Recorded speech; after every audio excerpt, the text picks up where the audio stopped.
ഇന്ന് പ്രിയപ്പെട്ടവരെ, നിങ്ങൾക്ക് മുന്നിൽ അള്ളാഹു സുബ്ഹാനഹു വ തആലയുടെ ഒരു ഇസ്മ പഠിപ്പിച്ചു തരാൻ ഉദ്ദേശിക്കുകയാണ്. നമ്മുടെ ഏത് ആഗ്രഹവും അള്ളാഹു സുബ്ഹാനഹു വ തആല സാധിപ്പിച്ചു തരാൻ കാരണമാകുന്ന അത്ഭുതകരമായിട്ടുള്ള ഇസ്മാണ് ഇൻഷാ അള്ളാഹ് പഠിപ്പിച്ചു തരാൻ വേണ്ടി പോകുന്നത്. ഒരുപാട് ആഗ്രഹങ്ങളുണ്ട്. പലരും പറയാറുണ്ട്, ഉസ്താദെ, ഹലാലായ നടന്നു കിട്ടണമെന്ന് ആഗ്രഹമുള്ള, മനസ്സിൽ മുറാദ് കൊണ്ട് നടക്കുന്ന ഒരുപാട് തരത്തിലുള്ള ആഗ്രഹങ്ങൾ എനിക്കുണ്ട് ഉസ്താദെ, എന്താണ് അതിന് വേണ്ടിയിട്ട് ഞാൻ ചെയ്യേണ്ടത്? പ്രിയപ്പെട്ടവരെ, ഈ വീഡിയോയിൽ അതിന് വേണ്ടിയിട്ടുള്ള ഒരുപാട് കാര്യങ്ങൾ പറയുന്നുണ്ട്. പ്രധാനമായിട്ടും ഒരു ഇസ്മിനെ കുറിച്ച് ഇൻഷാ അല്ലാഹ് പഠിപ്പിച്ചു തരുന്നുണ്ട്. അത് ജീവിതത്തിൽ കൊണ്ടുവരിക, അത് കാരണമായിട്ട് അള്ളാഹു നമ്മുടെ ഹലാലായ ഉദ്ദേശങ്ങൾ സഫലമാക്കി തരുന്നതാണ്. ഏതാണ് ആ ഇസ്മു എന്ന് ഇൻഷാ അല്ലാഹ് ഈ വീഡിയോയിലൂടെ പഠിക്കാം. പ്രിയപ്പെട്ടവരെ, ഒരുപാട് പേര് കടങ്ങൾ കൊണ്ട് ബുദ്ധിമുട്ടിരിക്കുക, പ്രയാസങ്ങൾ കൊണ്ട്, വിഷമങ്ങൾ കൊണ്ട്, ദുഃഖങ്ങൾ കൊണ്ട്, കല്യാണം നടക്കുന്നില്ല, അതുപോലുള്ള ധാരാളം വിഷമങ്ങൾ, പ്രയാസങ്ങൾ, ആരോടും ഒന്നും പറയാൻ കഴിയുന്നില്ല, എന്താണ് ചെയ്യേണ്ടതെന്നൊരു പിടിയുമില്ല. അങ്ങനെയുള്ള ആളുകൾക്ക് വളരെയധികം ഉപകാരപ്പെടുന്ന, വളരെ എഫക്റ്റീവായിട്ടുള്ള മറ്റൊരു ഇസ്മ ഇൻഷാ അല്ലാഹ് ഈ വീഡിയോയിൽ പറയുന്നത്. അങ്ങനെ 2 ഇസ്മുകളാണ് പറയുന്നത്.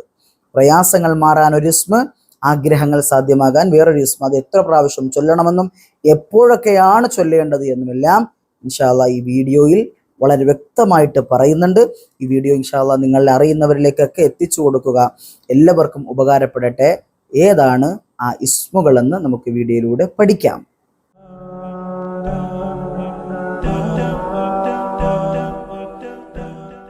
അസ്സലാമു അലൈക്കും വറഹ്മത്തുള്ളാഹി വബറകാതുഹു. ബിസ്മില്ലാഹി വൽഹംദുലില്ലാഹ്. പ്രിയപ്പെട്ട മുഅ്മിനീങ്ങളെ, മുഅ്മിനാത്തുകളെ, നമുക്കൊക്കെ ഒരുപാട് ആഗ്രഹങ്ങളുണ്ട്, ആവശ്യങ്ങളുണ്ട്. പൂവണിയാത്ത, നടന്നു കാണാൻ ആഗ്രഹിക്കുന്ന ഒരുപാട് നൂറുകണക്കിന്, ആയിരക്കണക്കിന് ആവശ്യങ്ങൾ മനസ്സിൻ്റെ അകത്ത് പേറി നടക്കുന്ന ഒരുപാട് പേരുണ്ട്. പ്രിയപ്പെട്ടവരെ, നിങ്ങൾക്കിന്ന് ഏതാഗ്രഹവും സാധിപ്പിച്ചു തരാൻ കഴിയുന്ന തരത്തിലുള്ള അത്ഭുതകരമായിട്ടുള്ള ഒരു ഇസ്മിനെ കുറിച്ച് പഠിപ്പിച്ചു തരാനാണ്. ആ ഇസ്മിന് ഒരുപാട് മഹത്വങ്ങളുമുണ്ട്. പ്രിയപ്പെട്ടവരെ, ആ മഹത്വങ്ങളും എപ്പോഴൊക്കെയാണ്, എത്ര തവണയാണ് ചൊല്ലേണ്ടതെന്നാണ് ഇൻഷാ അല്ലാഹ് നമ്മൾ പറയാൻ വേണ്ടി പോകുന്നത്. സമയം കളയാതെ തന്നെ ഏതാണ് ആ ഇസ്മെന്ന് ആദ്യം തന്നെ നമുക്ക് പഠിക്കാം. അള്ളാഹുവിനെ കുറിച്ച് ധാരാളം വർണ്ണിച്ചുകൊണ്ട് പറയുന്ന ഒരു ഇസ്മാണ് യാ അർഹമർ റഹീമീൻ എന്ന് പറയുന്ന ഈ ഇസ്മ. യാ അർഹമർ റഹീമീൻ എന്ന് പറയുന്ന ഇസ്മ, കരുണ ചെയ്യുന്നവരിൽ ഏറ്റവും കരുണ ചെയ്യുന്നവനെ അതിനപ്പുറം ഇല്ല. പ്രിയപ്പെട്ടവരെ, കരുണ ചെയ്യുന്നവരിൽ ഏറ്റവും കാരുണ്യവാനായ റബ്ബേ എന്നർത്ഥം വരുന്ന പുണ്യമാക്കപ്പെട്ട ഒരു ഇസ്മാണ് പ്രിയപ്പെട്ടവരെ ഈ ഇസ്മ എന്ന് പറയുന്നത്. യാ അർഹമർ റഹീമീൻ, കാരുണ്യവാന്മാരിൽ ഏറ്റവും കരുണ ചെയ്യുന്നവനായ അല്ലാഹ് എന്നർത്ഥം വരുന്ന ഈ ഇസ്മ എത്ര പ്രാവശ്യം എന്നറിയോ? 501 പ്രാവശ്യം ചൊല്ലണം. എപ്പോഴാണ് ചൊല്ലേണ്ടത്? പുണ്യമാക്കപ്പെട്ട തഹജ്ജുദ് നമസ്കാരത്തിന് ശേഷം, സുബഹയ്ക്ക് മുമ്പ്. എല്ലാവരും പുതപ്പിന്റെ കീഴിൽ കൊച്ചുന്ന തണുപ്പുള്ള രാത്രിയിലൊക്കെ കിടന്നുറങ്ങുന്ന സാഹചര്യത്തിൽ എഴുന്നേറ്റ് നിന്നുകൊണ്ട് 2 റക്അത്ത് നമസ്കരിച്ചിട്ട് 501 പ്രാവശ്യം യാ അർഹമർ റഹീമീൻ എന്ന് മനസ്സറിഞ്ഞിട്ടൊന്ന് പറയാൻ കഴിഞ്ഞാൽ, പ്രിയപ്പെട്ടവർ, അതിനുശേഷം എന്ത് ചോദിച്ചാലും റബ്ബ് തരും. ഈമാനുള്ളവരോടാ പറയണത്, മുസ്ലിമീങ്ങളോടാണ് പറയുന്നത്.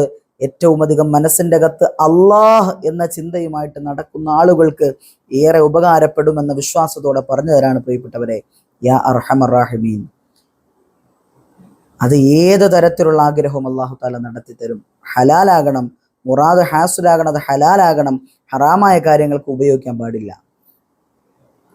അതുപോലെ തന്നെ മറ്റൊരു കാര്യം, പലർക്കും വല്ലാണ്ട് കടങ്ങളാണ്. ഉസ്താദെ 40 ലക്ഷം കടമുണ്ട്, ഉസ്താദെ 50 ലക്ഷം കടമുണ്ട്, ലക്ഷങ്ങൾ കടമുണ്ട് ഉസ്താദെ, വല്ലാണ്ട് വിഷമത്തിലാണ് എന്ന് കമന്റ് സെക്ഷനുകളിൽ അറിയിക്കുന്നവർ, ഫോണിലൂടെ അറിയിക്കുന്നവർ, അല്ലാതെ നേരിട്ട് കാണുമ്പോൾ വിഷമങ്ങളായിട്ട് അറിയിക്കുന്നവർ ഒരുപാട് പേരുണ്ട്.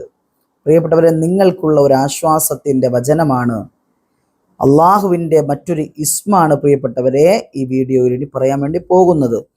നമ്മുടെ എല്ലാ തരത്തിലുള്ള കടങ്ങളെന്നല്ല, സർവ പ്രയാസങ്ങളും, സർവ ബുദ്ധിമുട്ടുകളും, സർവ വിഷമങ്ങളും അള്ളാഹു മാറ്റിത്തരാൻ കാരണമാകുന്ന അത്ഭുതത്തിന്റെ കലവറകൾ നിറഞ്ഞ ഒരു ഇസ്മാണ് ഏതെന്നറിയോ? യാ ബാരി യാ അല്ലാഹ് എന്ന് പറയുന്ന ഇസ്മ. ഈ യാ ബാരിഉ യാ അല്ലാഹ് എന്ന് പറഞ്ഞാൽ എല്ലാം ഒഴിവാക്കി തരുന്നവനെ, എല്ലാം മുക്തിയാക്കി തരുന്നവനെ എന്നർത്ഥം വരുന്ന പുണ്യമാക്കപ്പെട്ട ഇസ്മാണ് പ്രിയപ്പെട്ടവരെ. ബരി ആയ, ബാരി ആയ, എല്ലാം മുക്തിയാക്കി തരുന്ന, മോചിപ്പിക്കുന്നവൻ, എല്ലാത്തിൽ നിന്നും മോചനം നൽകുന്നവൻ. അസുഖങ്ങളുണ്ടെങ്കിൽ മോചനം, കടങ്ങളുണ്ടെങ്കിൽ അതിൽ നിന്ന് മോചനം, പ്രയാസങ്ങൾ ഉണ്ടെങ്കിൽ മോചനം. അങ്ങനെ റബ്ബിനെ വിളിച്ചുകൊണ്ട് പ്രാർത്ഥിക്കാൻ കഴിയുന്ന യാ ബാരിഉ യാ അല്ലാഹ് എന്ന് പറയുന്ന പുണ്യമാക്കപ്പെട്ട ഇസ്മ 7 ദിവസവും മുടങ്ങാതെ മഗ്രിബ് നമസ്കാരത്തിന് ശേഷം 7 ദിവസവും നിങ്ങൾക്ക് ഇഷ്ടപ്പെട്ട ഒരു എണ്ണം ഇൻഷാ അല്ലാഹ് നിങ്ങൾ ചൊല്ലിക്കഴിഞ്ഞാൽ അല്ലാഹു സുബ്ഹാനഹു വ തആല ഉറപ്പായും നമ്മുടെ പ്രയാസങ്ങൾ എന്താണോ അത് മാറ്റിത്തരുന്നതാണ്. ആ ഇസ്മ എത്രയാണോ നിങ്ങളെ കൊണ്ട് കഴിയുന്നത് അത്രയും ചൊല്ലിക്കൊണ്ടിരിക്കുക. ഉറപ്പായിട്ടും പടച്ചമ്പുരാൻ അള്ളാഹു ആ ഇസ്മ കാരണത്താൽ നമ്മുടെ വിഷമങ്ങൾ, പ്രയാസങ്ങൾ, ദുഃഖങ്ങൾ, കടങ്ങൾ, വേദനകൾ മാറ്റിത്തരുന്നതാണ്. ഈമാനോടുകൂടി ചൊല്ലുക പ്രിയപ്പെട്ടവരെ. അള്ളാഹിൽ വിശ്വാസം ഉണ്ടെങ്കിൽ ചൊല്ലുക. അള്ളാഹു സുബ്ഹാനഹു വ തആല പരിപൂർണമായി നമ്മുടെ പ്രയാസങ്ങൾ മാറ്റിത്തരും. ജീവിതത്തിൽ സന്തോഷവും സമാധാനവും സംതൃപ്തിയും കൊണ്ട് തരുന്നതാണ് പ്രിയപ്പെട്ടവരെ. ഒരുപാട് വിഷമങ്ങളാണല്ലോ ദിവസവും കണ്ടുകൊണ്ടിരിക്കുന്നത്. കടങ്ങൾ ഇന്ന് പെരുകിയിട്ടിരിക്കാൻ. എല്ലാവർക്കും കടങ്ങളുണ്ട്, വിഷമങ്ങൾ എല്ലാവർക്കും ഉണ്ട്. കല്യാണം നടക്കാതെ പോകുന്നവർ ഒരുപാട് പേരുണ്ട്. മക്കളെ കെട്ടിക്കാൻ കഴിയാതെ വിഷമിക്കുന്ന ഒരുപാട് പേരുണ്ട്. പ്രിയപ്പെട്ടവരെ, എല്ലാവർക്കും ഈ ഒരു ഇസ്മ വളരെ എഫക്റ്റീവാണ്.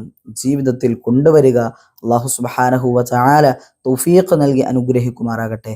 മഹാനായ ഇമാം യൂസുഫ് നബ്ഹാനി റഹ്മത്തുള്ളാഹി അലൈഹി രേഖപ്പെടുത്തി വെച്ചിരിക്കുന്നതാണ് ഈ യാ അർഹമർ റഹീമീൻ. അദ്ദേഹമൊക്കെ മഹാനാണ്, മഹാനവറുകളാണ്. അദ്ദേഹം ജീവിതത്തിൽ 501 പ്രാവശ്യം ചെയ്ത് അദ്ദേഹത്തിൻ്റെ ഒക്കെ അനുഭവത്തിൽ കണ്ടതുകൊണ്ടാണ് അദ്ദേഹത്തിന്റെ കിതാബിൽ രേഖപ്പെടുത്തി വെച്ചിരിക്കുന്നത്. അവർക്ക് അനുഭവം സിദ്ധിച്ചത് കൊണ്ടാണ്. അപ്പോൾ വെറുതെ അല്ലല്ലോ ഒരാൾ അനുഭവസ്ഥനായിട്ട് പറഞ്ഞു തരുമ്പോൾ നമ്മൾ ചെയ്തിട്ട് അത് നടന്നില്ല എങ്കിൽ അതിലെവിടെയാണ് പ്രശ്നമെന്ന് നമ്മൾ മനസ്സിലാക്കണം. എല്ലാ വീഡിയോകളിലും ഞാൻ സൂചിപ്പിക്കാറുള്ളതാണ്. നമ്മുടെ ഈമാനിന്റെ കുറവ് മൂലമാണ് നടക്കാത്തതെന്ന് ചിന്തിക്കുക. നമ്മുടെ ഈമാനിനെ നമ്മൾ പരിപോഷിപ്പിച്ച് അള്ളാഹുവിൽ ഭയഭക്തി ഉണ്ടാക്കിയെടുത്ത് അള്ളാഹുവിനെ പേടിച്ചുകൊണ്ട് ജീവിക്കാനുള്ള യഥാർത്ഥ വിശ്വാസികളായിട്ട് മാറാൻ, അങ്ങനെ മാറിയിട്ട് ഇൻഷാ അല്ലാഹ് ഇതൊന്ന് ചൊല്ലി നോക്കിക്കേ. ഉറപ്പായിട്ട് നമ്മുടെ പ്രയാസങ്ങൾ മാറും, നമ്മുടെ ആഗ്രഹങ്ങൾ സഫലമാക്കി തരും ഇൻഷാ അല്ലാഹ്. അള്ളാഹു അതിനുള്ള സൗഭാഗ്യങ്ങൾ നമുക്കൊക്കെയും നൽകി അനുഗ്രഹിക്കുമാറാകട്ടെ. അർഹമുർ റഹീമീനായ പടച്ചതമ്പുരാനെ, ഈ ക്ലാസ് കേട്ടുകൊണ്ടിരിക്കുന്ന എല്ലാ പ്രിയപ്പെട്ട സഹോദരങ്ങൾക്കും റബ്ബേ നീ ഖൈറാത്തുകൾ നൽകണേ അല്ലാ, ബറക്കാത്തുകൾ നൽകണേ അല്ലാ, ഇസ്സത്ത് കൊടുക്കണേ അല്ലാ, ആഫിയത്തുള്ള ദീർഘായുസ് കൊടുക്കണേ അല്ലാ, ആയുർ ആരോഗ്യ സമ്പൽ സമൃദ്ധി നീ നൽകണേ അല്ലാ, ജീവിതത്തിലുള്ള സകലമാന വിഷമങ്ങളും മാറ്റി കൊടുക്കണേ അല്ലാ, എവിടെ വെച്ച് മരിച്ചാലും ഈമാനോടുകൂടി മരിപ്പിക്കണേ അല്ലാ, സ്വലാത്ത് ചൊല്ലി ഖുർആൻ ഓതി നോമ്പുകാരായ നിലയിലുള്ള മരണം നീ നൽകണേ അല്ലാ, ഇസ്സത്തോടെ ജീവിച്ച് മരിക്കാൻ ഭാഗ്യം കൊടുക്കണേ അല്ലാ. അല്ലാഹുവേ, ഞങ്ങളെ ഒക്കെയും നിന്റെ യഥാർത്ഥ മുഅ്മിനീങ്ങളിൽ, മുത്തഖീങ്ങളിൽ, മുഖ്ലിസീങ്ങളിൽ ഉൾപ്പെടുത്തി നീ സന്തോഷിപ്പിക്കണേ അല്ലാ. അല്ലാഹുവേ, നാളെ മരിച്ചിട്ട് എല്ലാവരുടെയും മുന്നിൽ കൊണ്ട് മലർത്തി കിടത്തുന്ന സമയത്ത് എല്ലാവരും നോക്കി നിൽക്കേ ഞങ്ങളുടെ മുഖത്ത് പുഞ്ചിരിയുടെ ഭാവം തരണേ അല്ലാ. അതിനുള്ള തൗഫീഖ് ഞങ്ങൾക്കൊക്കെ നീ നൽകി അനുഗ്രഹിക്കണമേ അല്ലാ. ഈ ദുആഇനെ നീ പരിപൂർണമായും സ്വീകരിക്കണേ അല്ലാ. എല്ലാ കാര്യങ്ങളും നിന്നിലേക്ക് ഏൽപ്പിക്കുന്നു അല്ലാ. ഒരു കാര്യം പോലും നീ തിരിച്ച് ഞങ്ങളിലേക്ക് വിടല്ലേ റഹ്മാനെ. അല്ലാഹുവേ, നിന്നോട് നീട്ടുന്ന കരങ്ങൾ മറ്റൊരു മഖ്ലൂക്കിന്റെ മുന്നിലും നീട്ടേണ്ട ഗതികേട് വരുത്തല്ലേ അല്ലാ.